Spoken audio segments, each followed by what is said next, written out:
to lock down? That's the big question, right? Because if you try and lock down a Tryndamere, that's kind of pointless because you don't necessarily have the one-shot power to take him out immediately before he pops that R, and even then, like, you're blowing a lot of cooldowns on a target that can just go undying, and then you've got other targets. Everyone has a dash. Yeah, everyone has a dash out of the pit. Exactly. It's just so hard to lock these champions down, and when you have an Orianna, this is the most frustrating part because you end up getting stuck trying to ult one or two members rather than getting the free 3 or 4 members that we commonly see in this meta, because a lot of these compositions are classically a lot slow moving and kind of chunky. Yeah, that's one way to put it for sure. I'm a little bit worried here for SEM9, but maybe they got to trick up their sleeves. Obviously, they're feeling confident to start Caspiel. Well, oh boy, I think we're gonna have to get him back for just a second. Hopefully, we'll get that pause. Yeah, sometime. Yes? Hello. Oh, it was back. probably just paused earlier. Oh, gotcha. Okay, well, I got debated. Egg on my face as Caspiel gets the start in this one down towards the bottom side with a little help from PlayX and Philia. Yeah, I mean, I think if this laning phase goes well, that's another story, right? Because Jarvan can get in there early. He doesn't need his Cataclysm to gank once he's got Flag and Drag. But yeah, this is such a slippery comp from Beyond Gaming, and they certainly have the experience to deal with something like this and the talent in the individual lanes to avoid it. I think this game is going to come down to your pre-4 gank, try and get 1 or 2 ganks off before level 6. Level 6 is, of course, going to be a big spike, but you need to be able to burn flashes before that level 6 spike where you have the additional burst because how mobile these champions are. But, bot trade. Okay, that actually turned out okay. Even. Yeah, relatively even. Not the worst, but still somewhat favored towards the Beyond Gaming duo. But at the same time, you're going to get that extra level to make up for those difference in health trade. Yeah, speaking of health trades, Lazar having a little bit of trouble dealing. There's balls on both sides, but Minji's goes in both directions with that Orbit Deception. Dodges that time around. That was nice, as they both ding level 3. This is a lane I definitely want to watch, because even though Orianna is supposed to be a safe champion, you give Minji an assassin, and I feel like you always need to keep an eye on mid lane. Yeah, and if that first assassination does go off very well, then things get really, really scary. Of course, Ahri rising in prominence because of her ult changes, getting that extra reset capabilities to continue to dash and be a menace through a team fight is really what's making her such a big force right now, especially in solo queue. Yeah, I mean, resets are the order of the day, right? This is why Jinx is such a high prominence champion. Obviously, bot laner's got a big boost once the teleport changes came in at the start of the season. Caspiel letting that crab expire here as he rotates down. A lot of vision on the Beyond side focused up towards the top for right now. Although they do ping out. I think they might have seen him crossing through river, or maybe that was a SEM9 ward. I mean, that's really just a prediction, right? Because you're clearing that top crab, so naturally Caspiel's going to be towards that bottom crab. Nice hook. Ooh. So squishy, but so slippery. They couldn't quite get Kino on the Flame Chompers. Yeah, just doesn't quite arm in time. A little bit unfortunate there, but you can see what this lane can do. But at the same time, on the flip side for Beyond Gaming, you can also see the makings of what could be trouble later on when they try on the SEM9 side to lock a target down. It's just mobility upon mobility all over the place. And I mean, it's really just the difference in focus right now. For Beyond, they want to make sure Liang's able to get out of, out of these first couple of levels all right. Make sure he doesn't get ganked by the Jarvan, and once he hits level 6, becomes incredibly oppressive. While we haven't seen non-hull breaker builds, I think this is... It's already over. You can just go back to your point. Caspiel could do absolutely nothing about that. Caspiel is just watching and was like, you're probably gone, buddy. And Filio definitely takes a big L there. Silver lining on the reset argument from earlier. Ahri can't get resets on her ult when she doesn't have her ult yet. That is true. And thankfully, Felia also held on to both summoners. Yeah, he did. I mean, he knew he was dead. This is one of the risks of roaming with Thresh, right? Like when there are so many of these like super tanky engaged supports like Leona and Nautilus in the meta, Thresh kind of feels a bit more like paper by comparison. Like, sure, he's got more flexibility, but like then that happens. He's also level 3. Oh, Caspiel's going to say hello. Yeah, one level on he has a level Husha, lead. but Husha's got a bit of a tempo advantage here. Lazar should come in to help him out. no Minch is cooldown. going to actually dash this wall. Oh, Lazar? There we go. Caspiel is out flagging Dragon. Unfortunately, Lazar might have been a little baited here. Oh, Does okay. walk away. Okay, all right. We'll settle down for now. Actually walks away without having to burn the flash is really, really nice. Good control coming in from Lazar. And as a result, you know, yes, you lose a lot of health if you're Caspiel, but you still have a level lead, and you're, and the only big cost is you have to recall and lose the crab. But we see a shift in vision. It started out with a very topside focus for Beyond, but because the Liang is now level 6, you're not too worried about him anymore. So now you see that shift. There used to be 2 wards up topside. Now, well, there's still a control ward around that blue, and you're really safe with just leaving that as the only ward, and then really focusing on those 4 wards on that bot river. Yeah, and I feel like they could have saved their money, to be honest, because Caspiel just hasn't made an appearance in the lane. Like, the closest he got was trying to back up Philia, but that play kind of just got stopped before it was started. And it's all the more wonder why they opted into this Jarvan, because your window to do something is closing fast. And now Shiro's in trouble as Leon looks to hunt him down. Yeah, you can't escape the Tryndamere. Flash, though, okay. All right, I was wrong. Either way, 2 sums burned for 1. Yeah, but now Liang still has flash. Once his ult comes up, which is going to be much shorter than a Graves flash, he can just repeat the same move, and this time he will cash in on a kill because Shiro Mine has absolutely no escapes.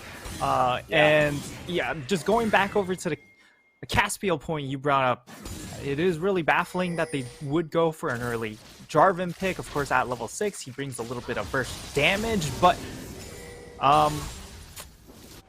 yeah, unless if they try and force an early dragon fight with that ult advantage, it really leaves a lot to be desired. Yeah, a lot of their plays are really telegraphed, too, because Beyond are just so much better be a vision, pick? but they're going to go for it anyways. Shockwave, they do pull in! Oh, the burst! That's what we were looking for. A lot expended for 1, and Husha is actually going to just barely walk away with this. They get 2. Never mind, he goes in for Caspiel. 1 for Do they have 1. the No, they no mana? They got it. Oh, wow, they burned a flash for that. They really wanted to pick it up. PlayX. Meanwhile, it's action all over the Rift right now as Leong and Shiro are trading. That was SEM9 favored, but it was very forced and very expensive. But the burst was there. Yeah. Right there you saw the base damage. When it comes to Jarvan all at level 6, it does do a lot of damage, and that's exactly the case there. Minji gets 0 time to respond, and crucially, also burned the ultimate. So, even less safety for the Fox Lady in the mid lane, and Husha also ends up going down. However, 2 flashes burned by both the carries. PlayX got a little hype there. He did not need to flash for that, and he did not get the kill, but that's okay. You know, it's a jinx. I understand. Yeah. I mean, in Jinx's kit, got a little bit too excited there. Yeah. But Lazar getting 2 kills is pretty good right now because he had been getting outlaned. Yes, that is important, but now the clap's coming in onto this Rift Herald. It is a 3v3. A little bit more damage for SEM9 though. Yeah, now that they have 4, I feel like Beyond might be able to just kind of walk up and steal at SEM9's lunch money. They're going to walk away with this. SEM9 know that they can't contest. So still a lead for Beyond. The Rift Herald, pretty decent tempo advantage for them. I think they're going to try and cut off Beyond, though, as they try and make a rotation.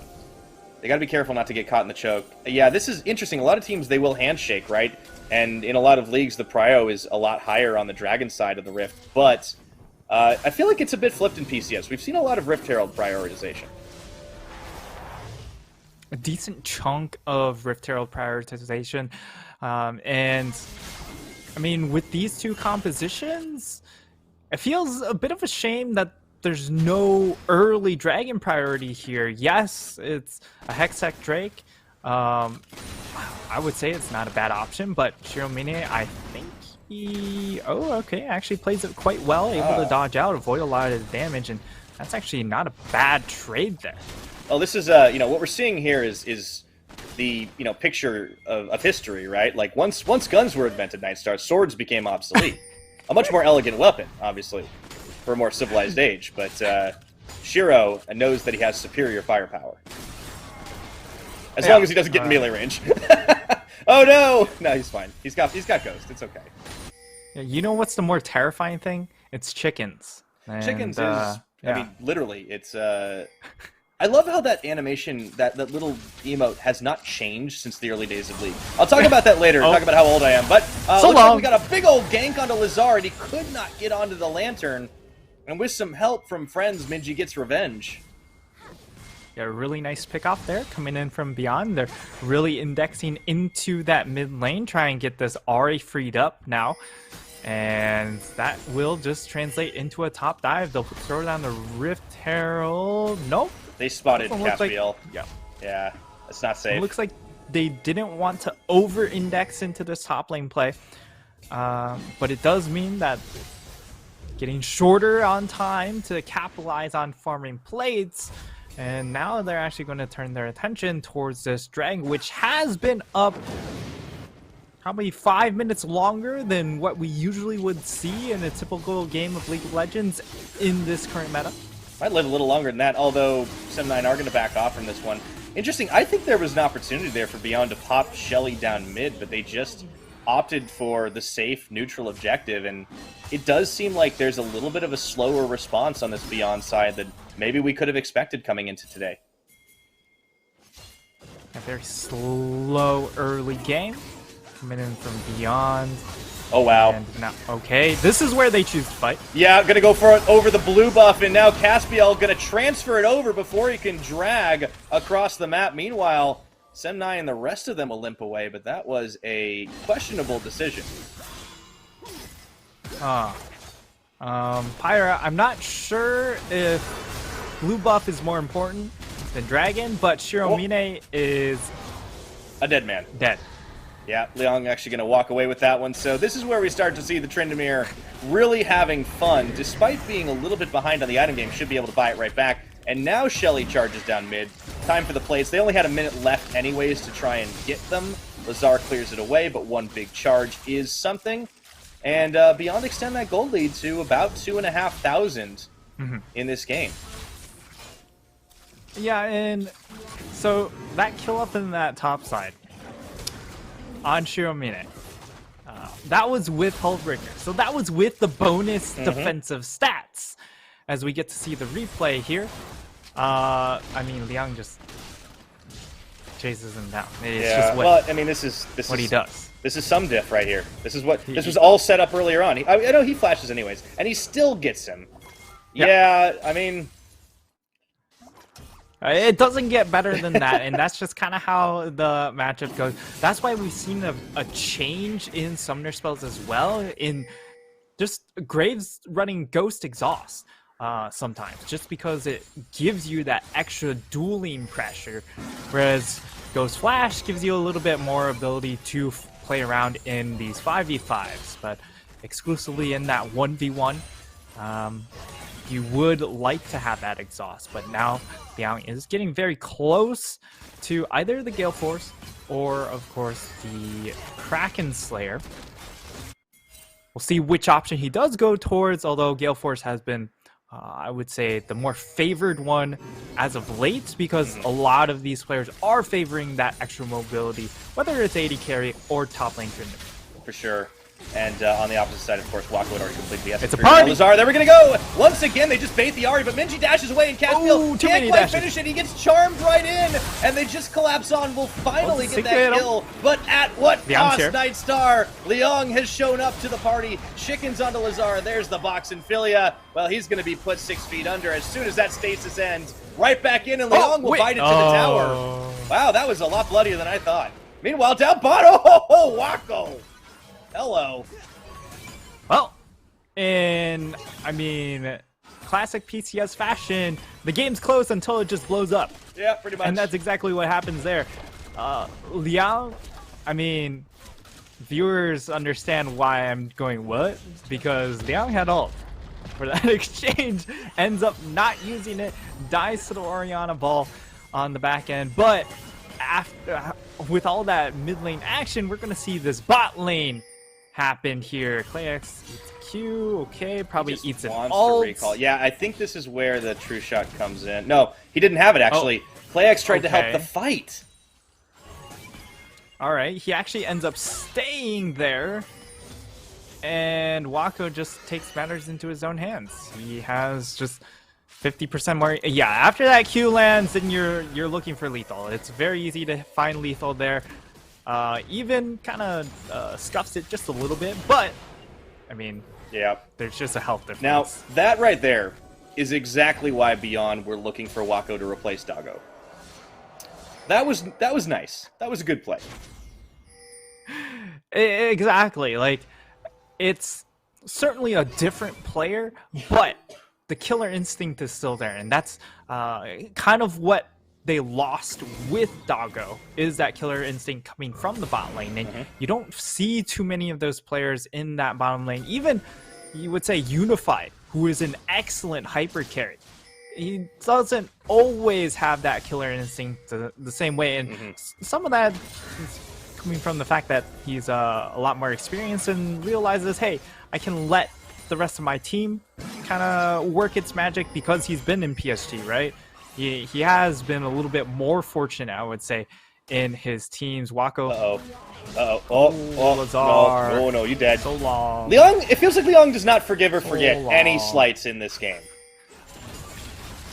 He will punish the tower for its transgression soon enough. Meanwhile, it's going to be another dragon take by Beyond Gaming. They're definitely in the driver's seat, in control of this one, but they have been giving up kills. They have been keeping it close because SEM9 have been fighting back. It's just seeming like they are a step or two behind in a lot of cases. They will get Rift Herald and get a charge off. And that's good to try and open up this map. They got to get out with their lives now, because here comes the 3-man, and they are right on top of ClayX. No more Jinx in this fight as Beyond split the rest of SEM9 into pieces and tag team their way to getting themselves 3 kills for none. Oh, Lord. That was brutal, Pyra. Yeah. And Team diff. I mean, we can also see the cooldown differential, right? Because for SEM9, they're very oriented around this Cataclysm Shockwave combination. So if they don't have those 2 big cooldowns, it's very hard for them to conduct a play. Whereas for Megabank Beyond Gaming, they don't necessarily need all of their big cooldowns to start a play. They can just have 1 or 2 ults, and even without ultimates, they're very effective in finding multi-man CC chains like this.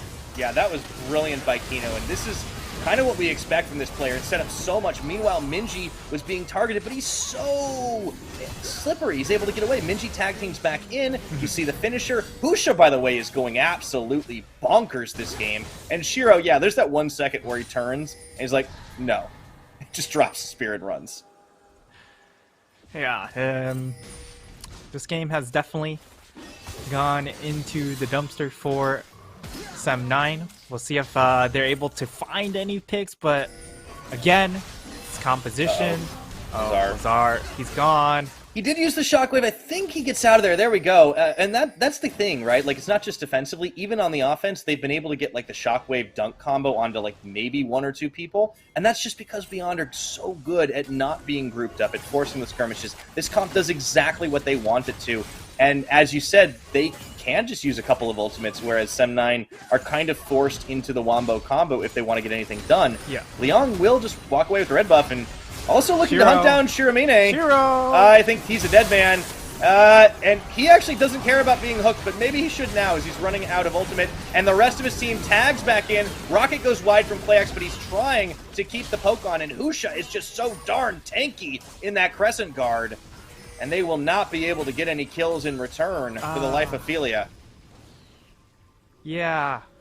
And once again, they expend half of their big Wombo combo combination. The Cataclysm Shockwave combination just hasn't been able to happen once the game got out of lane, right? As we saw, Lazar, once he got collapsed upon in that top side, he had to burn his ultimate to try and disengage. Then right there, Caspiel uses his ult to bail out his team to disengage the rest of his team out of that situation. So once more, we're stuck in a position where SEM9, you can't fight anymore. Shiromine could just get chased down once more as well. So it's really, this is a team composition that really sucks to play from behind. And even from ahead, it's very frustrating because of the tools Beyond Gaming can just constantly stay out of reach. And yeah, we can see where some of those draft issues do come forward. We're having a little bit of fun. He really wants this. Leong's just like, no, this is my jungle. You don't get to live here. This is my ward. No, like, okay, you're gonna pay for that. Meanwhile, it looks like a bait, but he's Tryndamere. What are you gonna do? He's not the only one having fun this game, by the way, because I see a Death's Dance on Husha, who is 6-1. That is as scary as Inzao.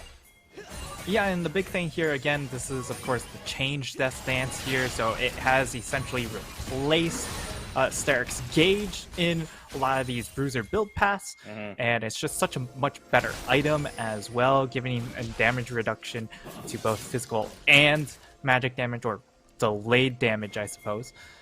And now we also look at these builds, like there's not a whole lot of damage coming in from SEM9. Look at this Orianna build. Has Lucidity Boots, not the Sork Shoes, so no burst damage. And you're just also trying to get as many shockwaves. Yeah, also itemizing towards the Zanya's Hourglass. So very defensive build as well. So you're trying to get off as the extra Summoner spell cooldown and just getting more shockwaves in general, but they have to have the damage to burst the target, and that does not cut it. Not at all. Yeah, this is definitely looking very rough for SEM9. I mean, we did not come into today expecting them to pull out the victory, but we were hoping that they were going to be able to keep it a little bit closer. Early game, we saw some signs of life still. They were able to collapse on Minji. This comp, though, was always going to have trouble from the get-go, and unfortunately, it just feels like Beyond Gaming with their level of experience and their level of expertise at playing this split style is just picking SEM9 apart. Yep.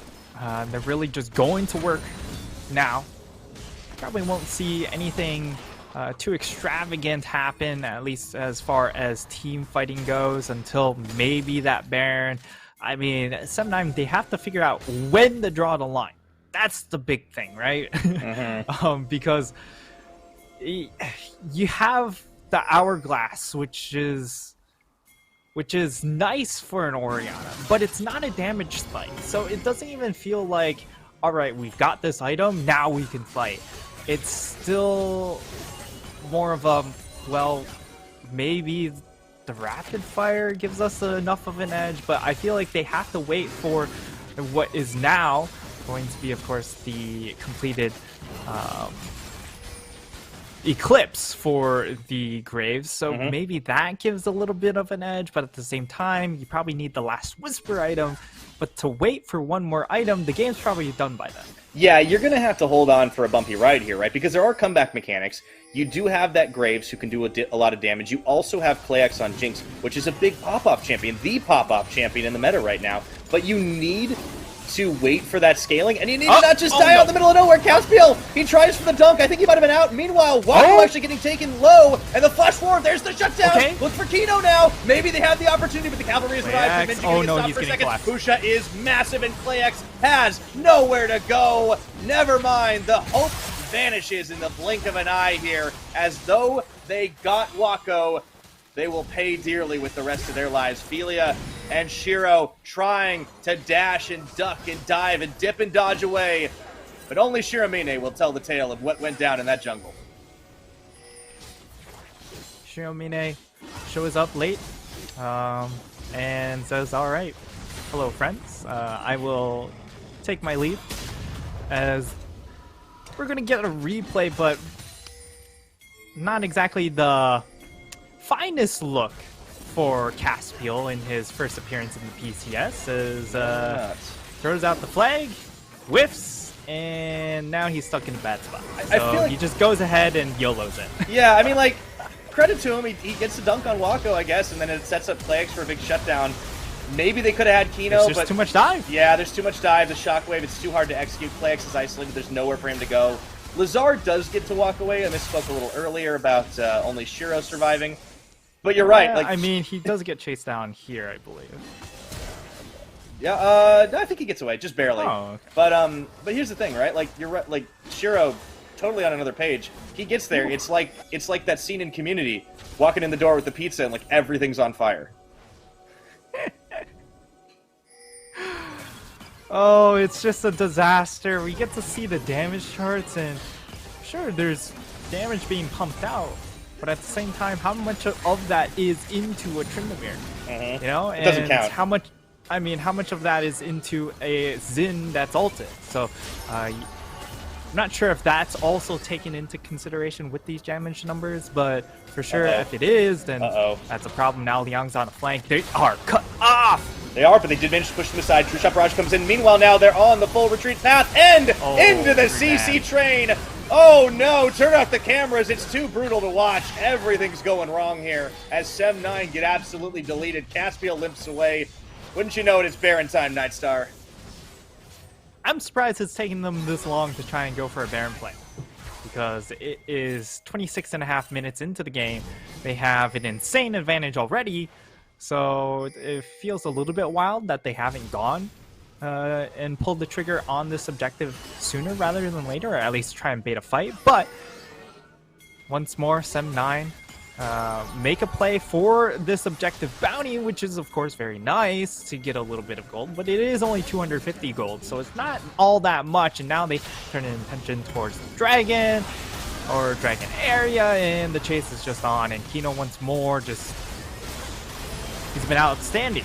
He just keeps getting these 3-man knockups, and it's not even like you need the ultimate to make those plays either. That's the big part, is like, yes, the move speed helps coming in from the Rakan, but he hits the 3-man knockup. It's not like he has to hit the charm, and now Kino is just baiting more.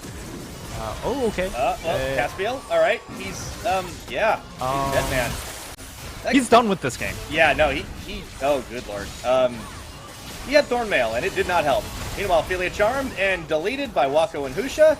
Another charm. Kino is on fire, man. Look at this guy go. I'll take the dragon while it's all happening. I mean, this is very over, but they are styling on SEM9 right now. At the very least, they're giving BYG fans a lot of relief here. Yeah. After they are just hard styling on this SEM9 roster, and unfortunately for our Malaysian fans, it's you know, gotta hope that the Impunity game does go better. Of course, this was expected to be a much rougher game for them of the two games, and so far it for sure is a rough time. But if you're a BYG fan, certainly a much happier